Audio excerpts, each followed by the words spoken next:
الحمد لله رب العالمين والصلاة والسلام على سيد المرسلين وعلى آله وأصحابه أجمعين أما بعد فأعوذ بالله من الشيطان الرجيم بسم الله الرحمن الرحيم ولا تحسبن الذين قتلوا في سبيل الله أمواتا بل أحياء عند ربهم يرزقون آمنت بالله صدق الله مولانا العظيم وبلغنا رسوله النبي الأمين المكين الكريم ونحن على ذلك من الشاهدين والشاكرين والحمد لله رب العالمين الصلاة والسلام عليك يا رسول الله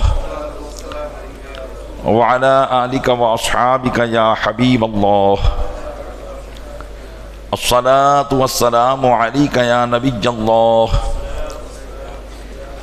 وعلى آلك وأصحابك يا نور الله.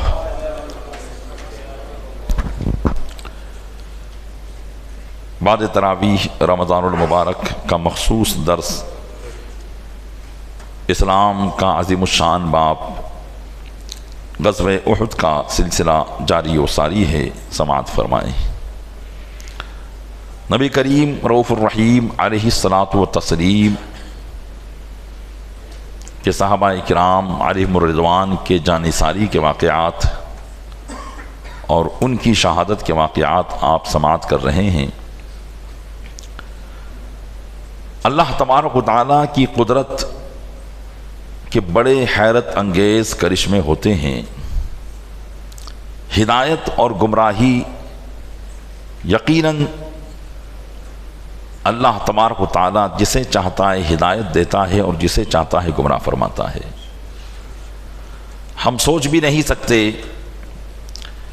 کہ کہاں سے اللہ تبارک و تعالیٰ اگر کسی کو ہدایت دینا ہوتا ہے تو اس کے لیے کیسے حالات پیدا فرما دیتا ہے۔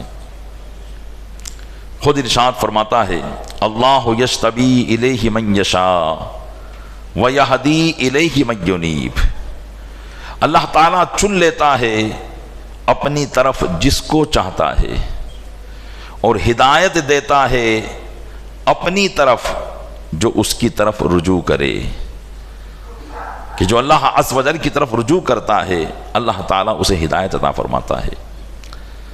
آپ نے سنا کہ نبی کریم صلی اللہ تعالیٰ علیہ وسلم کی تشریف آوری سے پہلے مدینہ منورہ میں ایک شخص تھا ابو عامر، جس کو لوگ راہب کہتے تھے، عبادت گزار کہتے تھے، اور اس وقت صرف اللہ کو ایک ماننا ہی کافی تھا، اور ان رسول اکرم صلی اللہ علیہ وسلم سے پہلے جتنے نبی آئے تھے ان کی تصدیق کرنا کافی تھا۔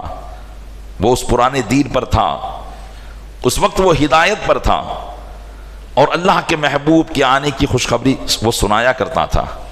لیکن جب نبی کریم صلی اللہ علیہ وسلم خود مدینہ منورہ میں تشریف لے آئے تو اسی ابو عامر کے دل میں جو پہلے لوگوں کے درمیان ہدایت یافتہ تھا کہ لوگ بتوں کو پوجتے تھے اور یہ خدا کو پوجتا تھا، لوگ بتوں کی عبادت کرتے تھے اور یہ خدا کی عبادت کرتا تھا، لیکن حسد نے نبی کریم صلی اللہ علیہ وسلم سے اس کو گمراہ کر دیا اور یہ یہاں سے نکل کر مکہ پہنچا اور مکہ کے لوگوں کے ساتھ مل کر جو بت پرست لوگ تھے ان کے ساتھ مل کر اسلام کو ایک خدا کے ماننے والے کو مٹانے کی کوشش میں لگ گیا۔ یہ ابو عامر راہب یہ تو ہدایت سے دور چلا گیا، لیکن اللہ تبارک و تعالیٰ نے اسی کے بیٹے کو صحابیت کا شرف عطا فرمایا، اسلام کی وہ دولت عطا فرمائی اور اسلام میں ان کا وہ مقام کیا کہ آج بھی جن کو لوگ غسیل الملائکہ حضرت حنظلہ رضی اللہ تعالیٰ عنہ کے نام سے یاد کرتے ہیں، یہ کس کے بیٹے تھے؟ یہ اسی ابو عامر فاسق کے بیٹے تھے جو ایمان لائے۔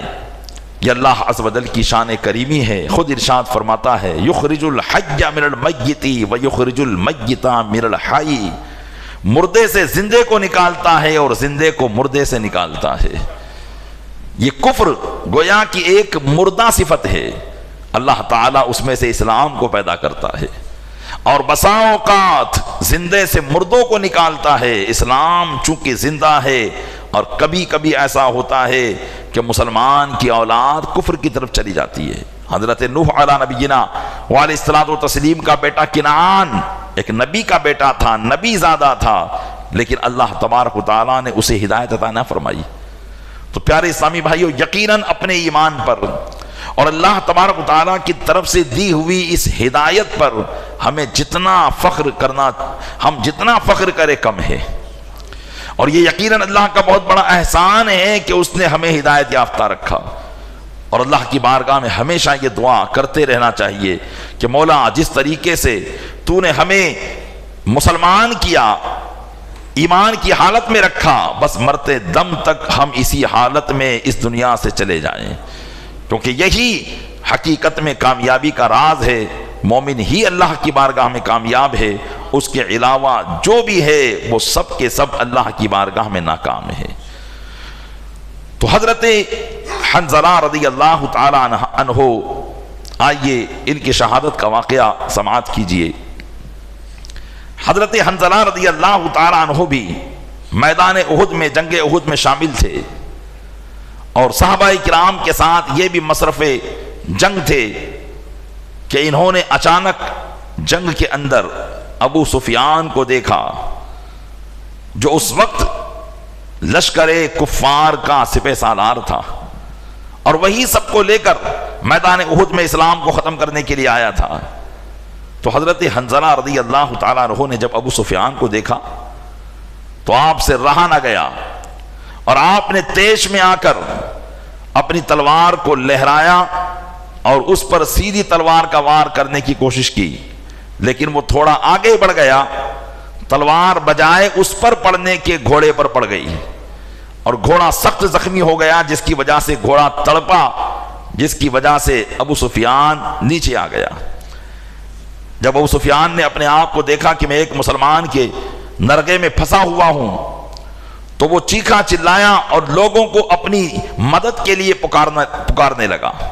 اس کی پکار کو سن کر ایک کافر اسود بن شداد اس کی مدد کے لیے آیا، اور ادھر حضرت حنظلہ رضی اللہ تعالیٰ عنہ ابو سفیان کو مارنے میں لگے ہوئے تھے کہ اس نے پیچھے سے آ کر آپ کے جسم مبارک میں ایک نیزہ ڈال دیا، اور وہ نیزہ آر پار ہو گیا۔ حضرت حنظلہ نے جب ان کو دیکھا تو شیر کی طرح اس کی طرف لپکے، لیکن زخم کافی کاری تھا، کمزوری طاری ہو چکی تھی، اس لیے ہاتھ جیسے اٹھنا چاہیے ویسے نہ اٹھ پایا۔ اتنے میں اس نے دوسرا وار کیا، اور یہ دوسرا وار بڑا کاری تھا جو حضرت حنظلہ کی شہادت کا سبب بن گیا۔ حضرت حنظلہ رضی اللہ تعالی عنہ اس طریقے سے شہید ہو گئے۔ نبی کریم صلی اللہ علیہ وسلم کی بارگاہ میں جب آپ کی شہادت کو بیان کیا گیا تو اللہ کے محبوب صلی اللہ تعالی علیہ وسلم نے ارشاد فرمایا ہے کہ میں نے دیکھا کہ زمین و آسمان کے درمیان بارش کے تازہ پانی سے چاندی کے تھال میں فرشتے ان کو غسل دے رہے ہیں۔ چنانچہ صحابہ کرام علیہم الرضوان نے، یہ ایک عجیب واقعہ تھا، اس لیے کہ شہید کے لیے تو یہ معاملہ تھا کہ جب کوئی اللہ کی راہ میں شہید ہوتا ہے تو اسے غسل نہیں دیا جاتا ہے۔ یہ شریعت کا مسئلہ ہے کہ اسے غسل نہیں دیا جائے گا، اس کو اسی کپڑے میں، جس کپڑے میں وہ شہید ہوا ہے، نہ اسے دوسرا کفن دیا جائے گا، بلکہ جس کپڑے میں وہ شہید ہوا ہے اسی کپڑے میں اس پر جنازے کی نماز پڑھ کر اسے قبر میں دفنا دیا جائے گا۔ یہ شہید کے لیے مسئلہ تھا، لیکن حضرت حنظلہ رضی اللہ تعالیٰ عنہ کو غسل دیا گیا، اور وہ بھی غسل فرشتے دے رہے ہیں۔ صحابہ کرام فرماتے ہیں کہ جب ہم ان کی لاش کو دیکھنے کے لیے گئے تو ایک مرتبہ جب ہم نے لاشوں کو دیکھا تو مسلمانوں کی لاشیں جہاں پڑی ہوئی تھی ان میں حضرت حنظلہ کا لاشہ ہمیں نظر نہ آیا۔ آقا صلی اللہ علیہ وسلم کی بارگاہ میں آ کر عرض کیا، کہا جاؤ اب تلاش کرو۔ جب دوسری مرتبہ یہ صحابہ کرام ان کو ڈھونڈنے کے لیے گئے تو ان کے جسم سے پانی کے قطرے ٹپک رہے تھے۔ صحابہ کرام نے دیکھا کہ پانی کے قطرے ہیں، یہ تو غسل دیے ہوئے ہیں۔ تو نبی کریم صلی اللہ علیہ وسلم نے فرمایا کہ جاؤ اب یہ سارا معاملہ ان کی بیوی ہی بتا سکتی ہے۔ چنانچہ یہ تمام حضرات جب جنگ احد کا معاملہ ختم ہوا، حضرت حنظلہ رضی اللہ تعالیٰ عنہ کی زوجہ محترمہ سے اس تعلق سے پوچھا گیا تو انہوں نے ارشاد فرمایا کہ جنگ احد سے ایک دن پہلے ہی ہماری شادی ہوئی تھی، اور وہ پہلی رات تھی جس کی صبح اللہ کے محبوب نے اللہ کی راہ میں جہاد کرنے کا اعلان کروایا تھا۔ چنانچہ حنظلہ میرے ساتھ تھے، ہم نے ایک ساتھ رات گزاری، اور صبح اللہ کے محبوب کا جب اعلان انہوں نے سنا کہ اے اللہ کے شہروں، اللہ کے دین کی مدد کے لیے نکلو، اللہ کے دین کی حفاظت کے لیے نکلو، تو حضرت حنظلہ نے مجھ سے اپنا ہاتھ چھڑایا اور تعمیل ارشاد میں حکم پر عمل کرنے میں انہیں یہ بھی خیال نہ رہا کہ مجھے غسل جنابت کرنا ہے۔ چنانچہ وہ نکل کر میدان میں شریک ہوئے، اور یہاں تک کہ انہوں نے شہادت کا مقام پا لیا۔ اور ظاہر سی بات ہے کہ اب شرعی اعتبار سے تو انہیں غسل نہیں دیا جاتا، اس لیے اللہ نے یہ انتظام کیا کہ فرشتوں کے ذریعے ان کو غسل دلوا دیا گیا، اس لیے آج تک ان کا لقب غسیل الملائکہ ہے، یعنی وہ ذات جن کو فرشتوں نے غسل دیا ہو۔ حضرت حنظلہ رضی اللہ تعالی عنہ کی زوجہ محترمہ فرماتی ہیں، اور یہ بھی کون تھی دیکھیے، یخرج الحی من المیت و یخرج المیت من الحی۔ یہ تو آپ نے سنا کہ حضرت حنظلہ ابو راہب فاسق کے بیٹے تھے، اور ان کی بہن، ان کی جو بیوی تھی وہ عبداللہ بن ابی کی سگی بہن تھی۔ اور عبداللہ بن ابی کون؟ جو مدینہ منورہ میں منافقین کا سردار تھا، اور جو عین لڑائی کے موقع پر 300 ساتھیوں کو لے کر چلا گیا تھا، اور نبی کریم صلی اللہ علیہ وسلم کو تنہ تنہا اس نے چھوڑ دیا تھا۔ یہ وہ عبداللہ بن ابی، دیکھیے ایک بھائی ہے جس کے دل میں نبی کریم صلی اللہ علیہ وسلم کی دشمنی پنہا ہے، لیکن اسی کی بہن ہے کہ جو اللہ کے محبوب سے سچی محبت کرنے والی ہے۔ یہ اللہ تبارک و تعالیٰ کا بڑا فضل ہوتا ہے پیارے اسلامی بھائیوں، جس کو وہ اپنے محبوب کی سچی محبت عطا فرما دے۔ الغرض حضرت حنظلہ کی جو زوجہ محترمہ تھی وہ اسی رات حاملہ بھی ہو چکی تھی، اس لیے انہوں نے فوراً 4 آدمیوں کو بلا کر اپنے اوپر گواہ بنایا کہ میری کل شادی ہو چکی تھی، اور حنظلہ کے بیٹے میرے شکم میں ہیں۔ لوگوں نے پوچھا کہ تم نے یہ بات ان کی شہادت سے پہلے اس طرح کیوں کی اور کیوں گواہ بنایا؟ تو حضرت حنظلہ کہتی ہیں کہ میں نے یہ تکلف اس لیے کیا کہ جنگ احد کے دن جبکہ ابھی صحابہ میدان کی طرف جا ہی رہے تھے، میں نے دیکھا کہ آسمان کا دروازہ کھل گیا ہے اور حنظلہ اس میں داخل ہو گئے ہیں، اور پھر آسمان کا دروازہ بند ہو گیا ہے، تو میں نے سمجھ لیا کہ حنظلہ ضرور اس جنگ میں شہید ہو جائیں گے۔ تو میں نے اس لیے گواہ بنایا تاکہ کل سے کوئی لوگ بات نہ کرے کہ یہ تو شادی ابھی ابھی ہوئی تھی، یہ کیسے حاملہ ہو گئی، اس لیے میں نے گواہ بنایا۔ اللہ تبارک و تعالیٰ نے ان کے ایک فرزند عطا فرمائے جن کا نام عبداللہ بن حنظلہ تھا، اور یہ حضرت عبداللہ بن حنظلہ یہ بھی صحابی رسول ہیں، اور یہ وہ صحابی رسول ہیں کہ جب یزید نے مدینہ منورہ پر حملہ کیا تھا تو مسلمانوں کے سپہ سالار اس وقت حضرت عبداللہ بن حنظلہ رضی اللہ تعالیٰ عنہ تھے۔ اسی طریقے سے حضرت حسیل اور حضرت ثابت بن وقش یہ بھی 2 صحابی رسول ہیں۔ حضرت حسیل اور ثابت بن وقش یہ کہتے ہیں کہ ہم دونوں بہت بوڑھے تھے، اللہ کے محبوب صلی اللہ تعالیٰ علیہ وسلم نے ہمیں میدان جنگ میں جانے سے انکار کر دیا اور کہا کہ تم مدینے ہی میں رہو، اور جو عورتیں بچے یہاں پر ہیں ان کی حفاظت کرو۔ تو کہتے ہیں کہ ہم دونوں عورتوں اور بچوں کی حفاظت کرتے تھے، اور ادھر مسلمان اللہ کے محبوب صلی اللہ علیہ وسلم کے ساتھ اسلام کی مدد میں مصروف تھے۔ تو ایک روز بیٹھے بیٹھے ہم دونوں میں گفتگو ہوئی اور کہا کہ زندگی کے کتنے دن ہمارے باقی ہیں، ہم دونوں کافی بوڑھے ہو چکے ہیں، زندگی کے چند ہی دن تو ہمارے باقی ہیں، کیوں نہ ہم اپنی تلوار کو بے نیام کریں اور اللہ کی راہ میں جہاد کریں، ہو سکتا ہے اللہ تبارک و تعالی ہماری اس قربانی کو قبول فرما لے۔ چنانچہ یہ کہتے ہیں کہ ہم بغیر کسی کو بتائے اپنی تلوار کو بے نیام کیے میدان جنگ میں نکل گئے، عین اس وقت پہنچے جبکہ لڑائی کی آگ بھڑک رہی تھی اور دونوں طرف سے حملے پر حملے ہو رہے تھے۔ حضرت حسین رضی اللہ تعالیٰ عنہ ان کو تو، حضرت ثابت بن وقص کو تو مشرکین نے شہید کیا، لیکن حضرت حسین کو ایک مسلمان نے کافر کا آدمی سمجھ کر، مشرک کا، دشمن کا آدمی سمجھ کر ان کو شہید کر دیا۔ اور یہ حضرت حسین جو تھے جلیل القدر صحابی حضرت حذیفہ رضی اللہ تعالیٰ عنہ کے والد گرامی تھے۔ اب یہ بڑا ایک معاملہ ہو گیا کہ ایک مسلمان کو مسلمان نے شہید کر دیا۔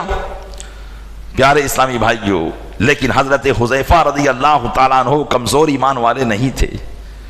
اگر وہ چاہتے تو اختلاف پیدا کر کے کہ میرے باپ کو کیسے مار دیا، وہ مسلمانوں کے درمیان تفرقہ ڈال دیتے، جماعت بکھر جاتی، جماعت کے لوگ ان کا ساتھ دیتے۔ لیکن حضرت حذیفہ رضی اللہ تعالیٰ عنہ نے جب یہ سنا کہ غلطی سے ایک مسلمان نے ان کو غلطی سے قتل کیا ہے تو فوراً ان کی بات کو انہوں نے قبول کر لیا اور کہا یغفر اللہ لکم وہو ارحم الراحمین، کہ اللہ تم سب کو معاف فرمائے اور وہی سب سے زیادہ رحم فرمانے والا ہے۔ پیارے اسلامی بھائیو، دیکھیے مسلمان کا، ایک مسلمان سے اگر غلطی سے کوئی معاملہ ہو جائے تو یہیں سے اتحاد پارا پارا ہوتا ہے۔ ذاتی طور پر ہمارے درمیان اگر آپس میں کچھ چپکلش ہو جاتی ہے ذرا سی بات پر تو ایک مسلمان دوسرے مسلمان سے جدا ہو جاتا ہے، اور یہاں تو قتل کا معاملہ ہے، باپ کو شہید کر دیا گیا ہے۔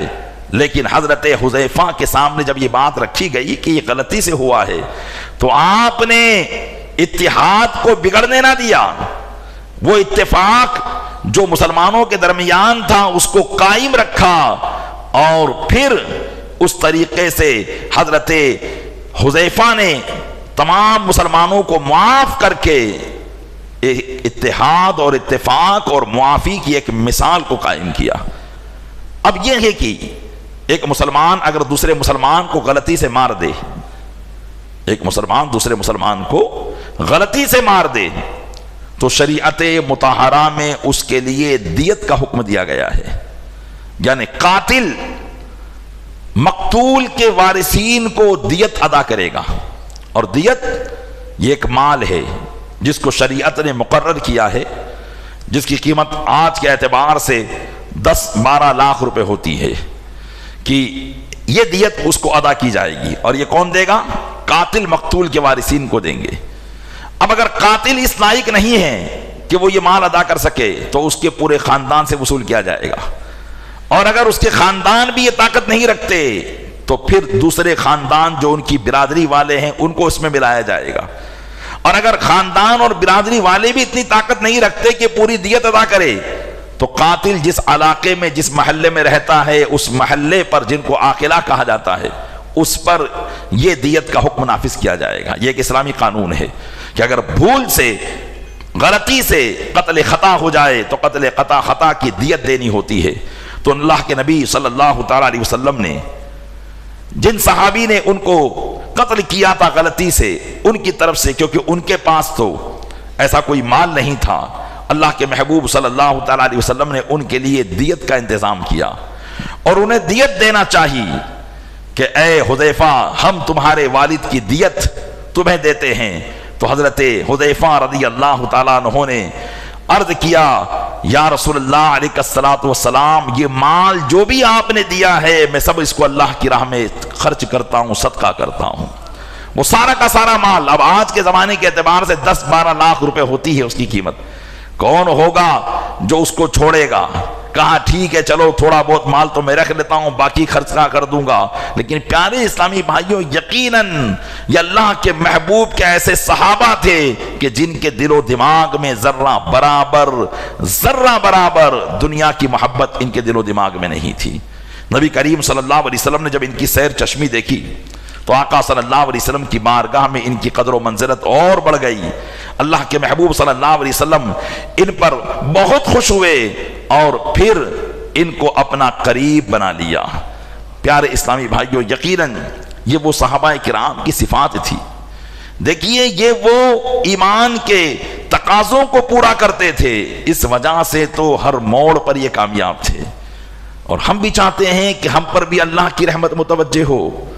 ہم بھی چاہتے ہیں کہ صحابہ کرام کی طرح ہمارے لیے بھی فرشتے نازل ہوں. تو ہمیں صحابہ کرام کے نقش قدم پر چلنا پڑے گا.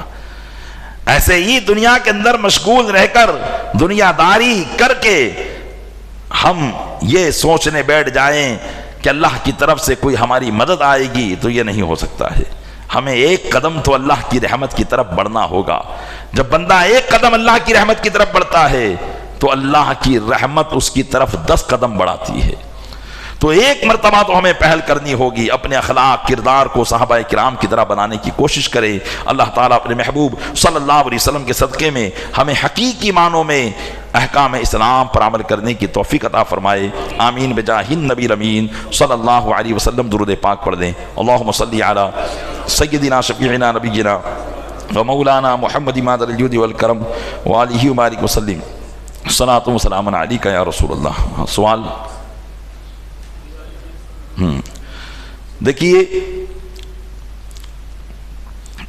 کسی بھی غیر مسلم کی طرف سے اگر کوئی تحفہ ہمیں دیا جاتا ہو تو اگر جیسے ہندوستان میں ہم رہتے ہیں اور دنیاوی معاملات ہم ان کے ساتھ کاروبار کے یا کسی بھی تعلق سے ہم ان کے رکھتے ہیں، تو ایسا تحفہ جو ہمارے مذہب کو ٹھیس نہ پہنچاتا ہو، ایسا تحفہ اس سے قبول کرنے میں کوئی حرج نہیں ہے.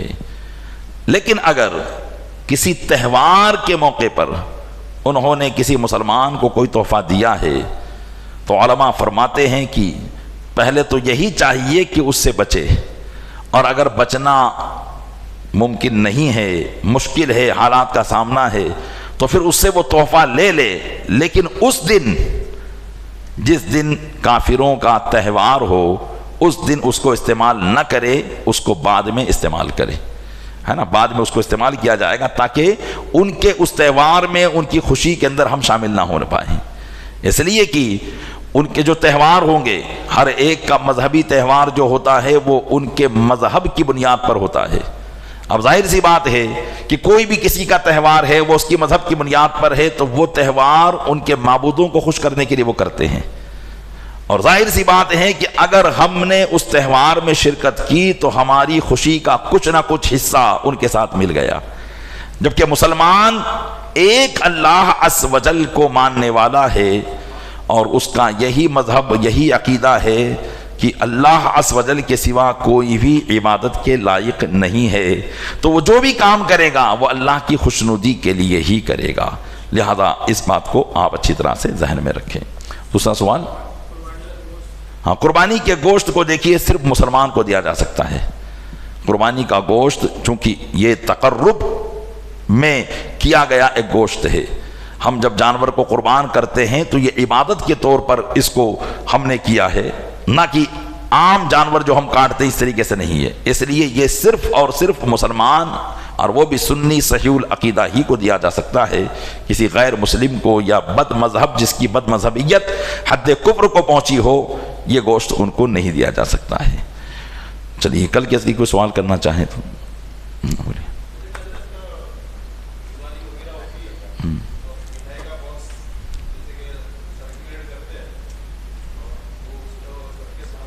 اس کو آپ میرے سے پرسنل پوچھ لیجئے گا. چلیے نا، زیادہ مسئلے اس میں. ہاں، دوسرا کوئی سوال کرنا چاہیں چلیے.